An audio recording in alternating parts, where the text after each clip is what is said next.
Hello, my name is Barbara Campbell, and I am a teacher in Houston County. And as a classroom teacher, we all know how important it is to lay those procedures and routines and get the kids used to the expectations of the classroom.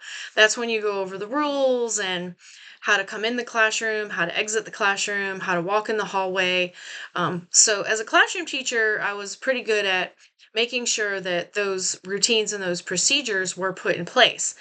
But one lesson that I'd like to share that I learned quickly as when I moved to my EIP position and I worked with kinder through fifth.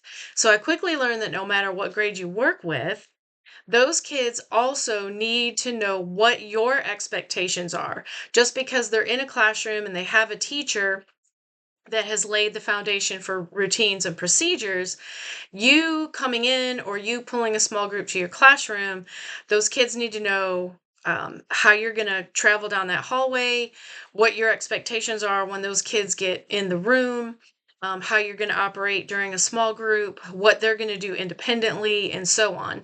So I learned very quickly that whether I was coming into a classroom as a push in support or I was pulling kids out for a small group in my classroom, I had to really go through those routines and those procedures and make sure that my students understood what my expectations were as a support teacher. And that helped greatly with behavior.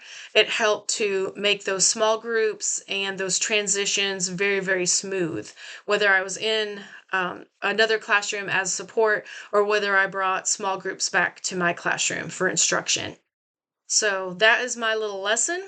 If you are moving from the classroom to an EIP position or intervention, you need to make sure, just don't assume that your students are going to know what your expectations are just because they're in a classroom with a homeroom teacher. You also need to make sure that you tell those students what your routines are going to be for that small group when you enter the classroom, when you're leaving the classroom, when you're going to your classroom for small groups. You need to make sure that those students understand what your expectations are and what your routines are going to be and procedures. That's my little lesson. I hope it helps. Thank you.